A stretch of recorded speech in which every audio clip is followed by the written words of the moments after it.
नमस्कार बच्चों, सरिता शर्मा की हिंदी पाठशाला में आप सभी का एक बार फिर से स्वागत है। बच्चों, ऐसे वन का जो पाठ्यक्रम है वो हम लोगों ने लगभग पूरा कर लिया है और अब आप सब परीक्षा के लिए मेरे ख्याल से अच्छी तरह तैयार हैं। तो परीक्षा कैसे की जानी चाहिए, क्योंकि बच्चों इस समय आपकी जो परीक्षाएं होंगी ऐसे वन की वो ऑनलाइन मोड में होने वाली हैं और उसमें आपको दो तरह के प्रश्न दिए जाएंगे। एक आपके बहुविकल्पीय प्रश्न यानी एमसीक्यू जिसको आप बोलते हैं, और दूसरे आपके अति लघु, लघु या दीर्घ प्रश्न। मैं आपको अति लघु प्रश्न उत्तर कैसे होते हैं वो सुनिए ज़रा। अति लघु में आपको प्रश्नों के उत्तर 2 या 3 शब्दों में ही लिखने होते हैं और लघु में आपको प्रश्नों के उत्तर, लघु प्रश्नों के उत्तर बच्चों आपको 2 या 3 वाक्यों में लिखने होते हैं। और जो दीर्घ प्रश्न होते हैं उनके उत्तर आपको एक अनुच्छेद के रूप में 10 वाक्य भी हो सकते हैं, शब्द सीमा 50 भी हो सकती है, 80 भी हो सकती है, यानी वो आपके दीर्घ प्रश्नों के उत्तर बनेंगे। तो अगर मैं आपके हिंदी विषय की बात करूं तो इसमें आपके 3 तरह के प्रश्न आएंगे। एक आपके एमसीक्यू, दूसरे आपके लघु 2-2 अंकों के, और आपका अनुच्छेद और पत्र वो आपका दीर्घ में चला जाएगा 5-5 अंकों का। तो इसी आधार पर आप लोगों ने एक टेस्ट किया था। अब उस टेस्ट को देखने से पता चला कि परीक्षा देना भी एक कला है, यानी कुछ बच्चे बहुत अच्छे से तैयारी करते हैं लेकिन परीक्षा में न जाने उनके आत्मविश्वास में कहाँ कमी आ जाती है, या टाइम मैनेजमेंट में कोई कमी आ जाती है, या वो कहीं ना कहीं थोड़े भ्रमित हो जाते हैं, प्रश्नों को अच्छे से नहीं पढ़ पाते हैं, जिस कारण प्रश्नों के उत्तर गलत हो जाते हैं। तो आज मैं उस टेस्ट के बारे में आपको बताऊंगी कि किस प्रकार से आपको ये टेस्ट करना है। आपको जैसे दिख रहा है ऑनलाइन टेस्ट प्रक्रिया में ये जो डिटेल्स आप देख रहे हैं, email address, name, father's name, section, roll number, इनको भी बड़ी सावधानी से भरना होता है। ये आपके लिए बहुत ज़रूरी है। अब स्कूल की परीक्षा में भी और आप जब बाद में किसी कॉम्पिटिटिव परीक्षा में बैठेंगे तो वहाँ पर भी ये चीज़ें बहुत ज़्यादा महत्वपूर्ण होती हैं। इसके बाद हम बात करते हैं प्रश्न उत्तरों की। देखिए बच्चों, सबसे पहला प्रश्न आपके सामने है जो कल आप लोगों को टेस्ट में दिया गया था। बिनु गोपाल बैरिन भई कुंजे, इसमें कौन सा रस है? अब देखिए, क्योंकि ये जो रस का जो पाठ है ना बच्चों, वो प्राचीन काव्य शास्त्र से संबंधित ज़्यादा है। जो अवधि में लिखा गया था तुलसीदास जी ने लिखा, ब्रज में लिखा गया था सूरदास जी ने लिखा, मैथिली में लिखा गया था विद्यापति जी ने लिखा। इस प्रकार से जो ये भाषाएं हैं उन भाषाओं में जो प्राचीन काव्य शास्त्र है रस का संबंध उनसे है। आधुनिक जो कविताएं आती हैं उनमें रस तो आता है लेकिन वो धारणा पुष्ट नहीं होती जिस धारणा को प्राचीन कवियों ने हमारे सामने प्रस्तुत किया था। तो ये आप देखिए बिनु गोपाल। अब यहाँ बिनु का मतलब थोड़ा सा आप आइडिया लगाएंगे तो बिन गोपाल, बैरिन, बैरिन यानी बैरी, भई कुंजे, कुंजे का अर्थ आपने 9th क्लास में पढ़ा था, वो कुंज की वारो, कुंज ऊपर वारो, याद आया उरस्कान की सवैयों में। तो जैसे जैसे आप पढ़ते चलते हैं आपको शब्दों के अर्थ मालूम होना चाहिए। तो यानी ये गोपियों की विरह का वर्णन किया गया है। जब श्री कृष्ण भगवान उनको छोड़कर चले गए थे तो उस समय ये सूरदास जी ने लिखा, तो गोपाल के बिना जो कुंज हैं, जो लताएं हैं, वो भी हमारी शत्रु हैं, बैरी हैं। तो इसमें कौन सा रस है? क्योंकि विरह दिखा रखा है तो इसमें कौन सा है? वियोग श्रृंगार रस है। आप चारों को देख सकते हैं। पहले एक बार, इसमें टाइम नहीं लगेगा ज़्यादा, सिर्फ मुझे बताने में टाइम लग रहा है, लेकिन आप जब वहाँ पर इन प्रश्नों को सोल्व करेंगे तब आपको एक प्रश्न को पूरे तरीके से पढ़ने में 1 मिनट ही लगने वाला है, ज़्यादा नहीं लगेगा। तो आपको इसमें कुछ ढूंढना है कि कहाँ पर ये वियोग श्रृंगार लग रहा है। आप एलिमिनेशन प्रक्रिया भी, जैसे एलिमिनेट करना होता है ना, वियोग को देखा पहले, हाँ वियोग ही लग रहा है, वात्सल्य नहीं, इसमें वात्सल्य तो नहीं है, माता पिता का तो कोई प्रेम दिख नहीं रहा। संयोग, संयोग बिनु आ गया ना, बिन, बिन गोपाल, तो इसमें संयोग भी नहीं है और इसमें भक्ति भी नहीं है, तो इसका उत्तर क्या बनेगा? वियोग। अब देखिए वीर रस का उदाहरण बताइए। विंध्य के वासी उदासी। अब देखो इसमें एक शब्द को पकड़ लीजिए, विंध्य के वासी यानी विंध्य प्रदेश के रहने वाले, उदासी उदास है, जब उदास ही हो गए तो वीर रस तो खत्म हो गया यहाँ से। ठीक है, ऐसे आप थोड़ा थोड़ा पढ़ते चलेंगे तो आपको आइडिया हो जाएगा। सामने पहाड़ हो कि सिंह की दहाड़ हो। अब देखो सिंह की दहाड़ और पहाड़, अब इनसे पता चल रहा है कि वीरता की बातें हो रही है, क्योंकि सिंह का तो हम वर्णन कब करते हैं, जब हमें वीरता आलस दिखाना हो तो हम सिंह का वर्णन कभी नहीं करेंगे, वीरता दिखानी हो तो हम सिंह का वर्णन करेंगे। तो ये क्या है, तुम कभी रुको नहीं, तो इसका उत्तर क्या बनेगा, ठीक, वीर रस। जसोदा हरि पाले झुलावे, अब यहाँ पर आपको कन्फर्म हो गया है तो आप इस पर निशान लगा दीजिए। फिर भी एक बार आप दृष्टि डाल लीजिए दोनों के ऊपर। जसोदा हरि पालने झुलावे, अब हरि पालने, पालना किसका होता है, बच्चे का होता है। बस एक शब्द को पकड़ लीजिए आप, एक शब्द से ही आपको रस का पता चल जाएगा। हर्ष और गर्व किसके संचारी भाव नहीं हैं। अब इस प्रकार के प्रश्न आपको उलझाएंगे। अब मैंने क्या लिखा यहाँ पर, भाव नहीं है, आप जल्दबाजी में पड़ जाओ।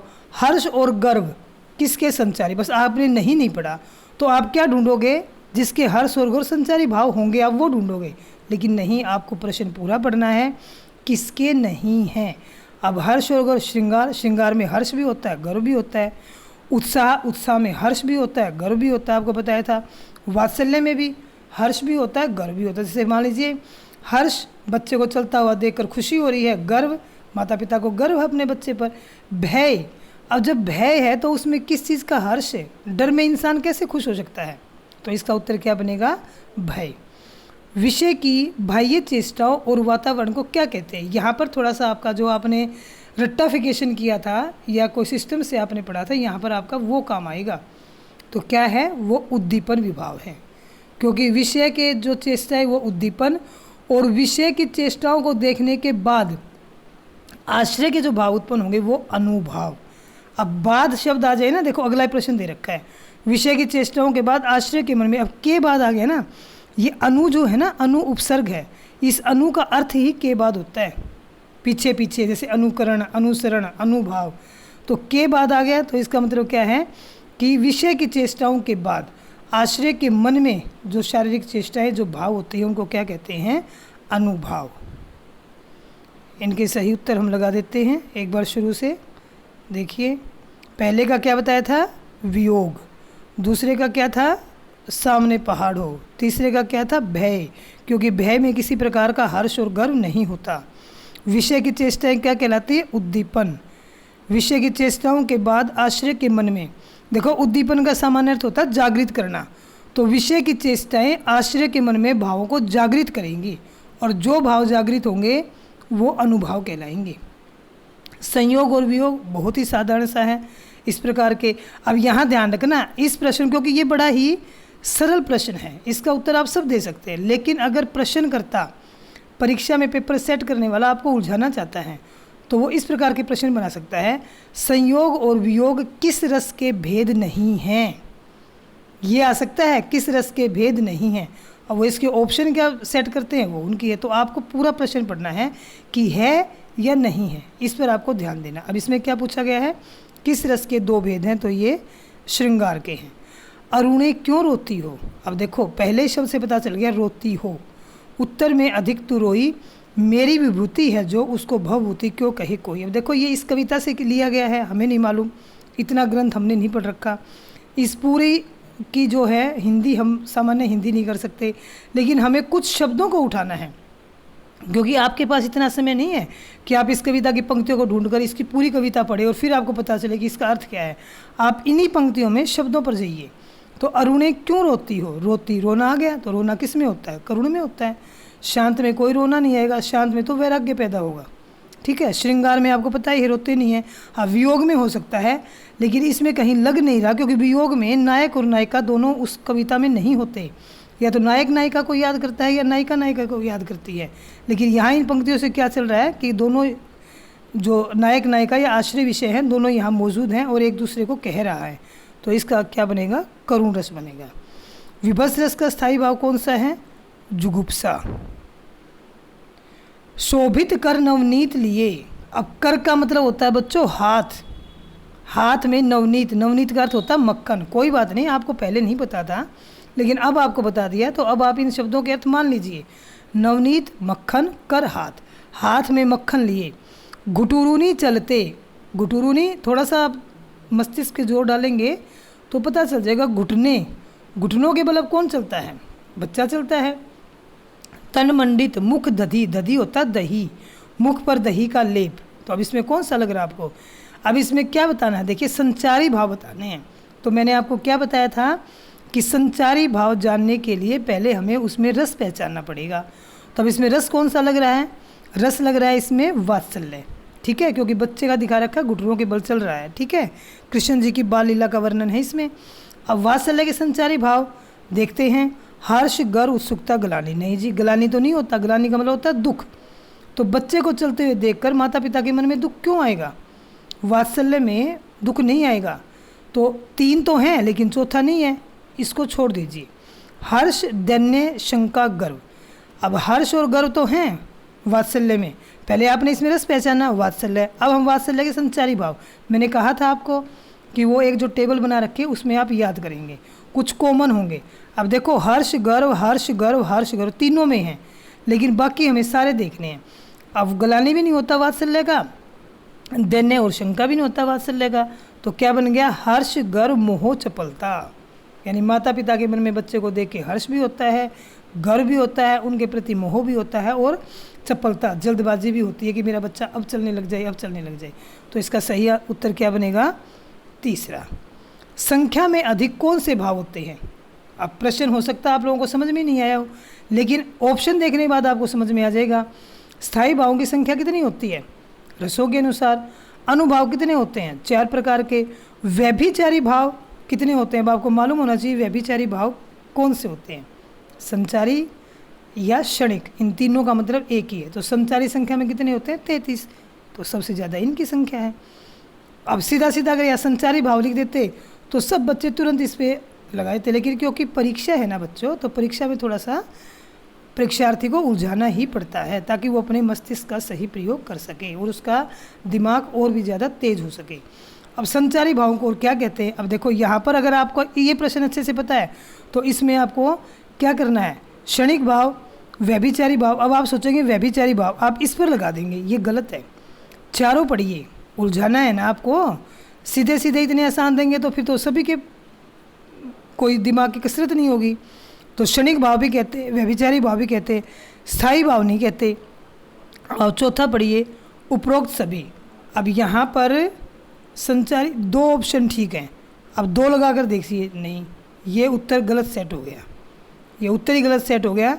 यहाँ पर उपरोक्त यहाँ पर लिखना चाहिए था क और ख, तो ये आपका इसका उत्तर क और ख बनेगा।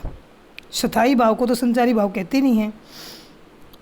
ये प्रश्न गलत सेट हो गया बच्चों। अगर देखो अब एक बात का और ध्यान रखना, अब जैसे परीक्षा में ये प्रश्न गलत सेट हो गया तो इसमें आपको पैनिक होने की ज़रूरत नहीं है, क्योंकि जब पेपर लेने वाला, प्रश्नकर्ता, पेपर सेट करने वाला इसको चेक करेगा तब उसको अपनी गलती जरूर नजर आएगी।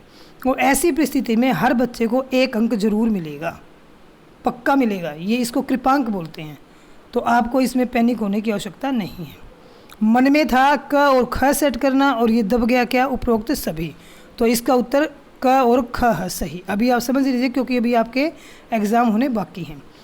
परशुराम जी ने कौशिक कहकर किसको संबोधित किया? लक्ष्मण जी को, राजा जनक जी को। ये व्याख्या का प्रश्न है विषय में। अब जो जिन्होंने पूरा पाठ पढ़ा है, वीडियो पूरी देखी है, व्याख्या पढ़ी है, उसको तो तुरंत बता देगा, इसमें कोई डाउट वाली बात ही नहीं है। लेकिन जिन्होंने नहीं पढ़ी वो सोचेंगे तो वो गलत भी लगाएंगे।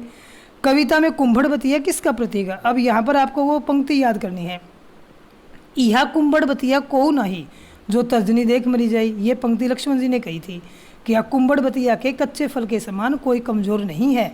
तो क्या हो गया? किसका प्रतीक है? कमज़ोर और निर्बल राजाओं का। अब यहाँ पर काशीफल दे रखा है, बच्चों ने व्याख्या में काशीफल भी पढ़ा होगा, लेकिन काशीफल तो अर्थ है और प्रतीक, अर्थ और प्रतीक में अंतर समझें।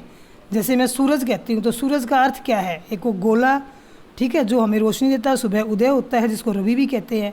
और सूरज किसका प्रतीक होता है? सूरज, उगता हुआ सूरज हमेशा प्रगति का प्रतीक होता है। प्रतीक में और अर्थ में अंतर होता है, इसको आप समझिए। परशुराम जी ने शिव धनुष तोड़ने वाले को अपने किस शत्रु के समान बताया? सबसे बड़ा शत्रु सहस्रबाहु। अब देखो सबसे बड़ा शत्रु ये कोई शत्रु का नाम नहीं है, जमदग्नि। अब ये भी आप तभी कर पाएंगे जब आपने कविता अच्छे से पढ़ी है। तो इसका उत्तर क्या है? सहस्रबाहु। राम लक्ष्मण संवाद, ये भी आपने अगर पाठ पढ़ा है, इसका उत्तर है रामचरितमानस बालकांड। पाठ के परिचय में आपकी पुस्तक में दे रखा है। किस भाषा में लिखा गया? अवधी में। ये आपको 7वीं क्लास में ही बता दिया गया था। लक्ष्मण जी के अनुसार परशुराम जी किस ऋण के बारे में सोचकर दुखी हो रहे थे? तो यहाँ पर आएगा गुरु ऋण। अब जिन्होंने कविता पढ़ी है ना, इनके उत्तर वही बच्चे दे सकते हैं, बाकी तो क्या करेंगे, आइडिया लगाएंगे। चल गया तो तीर, नहीं तो तुक्का, कहते हैं ना तुक्का लग गया। परशुराम जी की क्रोधाग्नि कैसे शांत हुई? अब ये अंत में है, अगर आपको कविता याद है तो अंत में था ये, राम जी के जल समान शीतल वचनों से। लक्ष्मण जी ने तो कोई प्रार्थना की नहीं, विश्वामित्र जी ने कोई बात ही नहीं की, बस एक बार कहा था, आपको याद हो कविता में, कि जो साधु लोग होते हैं वो बच्चों के गुण दोष नहीं गिनते हैं। और राजा जनक का कोई संवाद नहीं है इसमें कविता में, तो इसका उत्तर क्या है? पहला। अयमय खांड न ऊख में, ये विश्वामित्र जी मन ही मन में सोच रहे थे, आपको याद आया हो तो। अयमय का अर्थ होता है लोहे की बनी हुई खांड, तो अयमय खांड न ऊख में, अयमय खांड कौन है? राम और लक्ष्मण, क्योंकि लक्ष्मण जी कह रहे हैं ना अयमय खांड न ऊख में, कि यहाँ पर कोई, वो विश्वामित्र जी सोच रहे हैं कि वो राम लक्ष्मण को पल भर में मारने की सोच रहे हैं ना, बार बार कह रहे थे, तो मन में सोच रहे हैं कि ये लोहे की बनी हुई खांड है, गन्ने की बनी हुई खांड नहीं है जो सरलता से मर जाएंगे। परशुराम जी के किस स्वभाव के कारण लक्ष्मण को बिना मारे छोड़ रहे थे? किसके स्वभाव के कारण? ये भी आई थी, कौशिक सुनो शील तुम्हारे, उन्होंने कहा था कौशिक सिर्फ तुम्हारे स्वभाव के कारण। तो यहाँ पर उत्तर क्या बनेगा? विश्वामित्र, क्योंकि पंक्ति आई थी कौशिक, और कौशिक का अर्थ मैंने आपको क्या बताया था? विश्वामित्र। और एक जगह विश्वामित्र के लिए एक नाम हो रहा था गाधी सुनु। ये एक तरह से आपकी रिवीजन भी हो गई, और आपने पाठ में कैसे कैसे क्या क्या गलतियाँ की वो भी आपको समझ में आ गया। तो आशा है ऐसे 1 की परीक्षा में आप मेरे द्वारा बताई गई सभी बातों का ध्यान रखेंगे और अच्छे से तैयारी करेंगे, और पूरे पाठ्यक्रम को एक बार थोरोली रिवाइज करेंगे, वीडियोस देखेंगे, और कोई आपको परेशानी आती है, कोई आपका सवाल है, तो उस वीडियो के कमेंट बॉक्स में आप छोड़ दीजिएगा। आपको समय रहते उत्तर अवश्य मिलेंगे। धन्यवाद।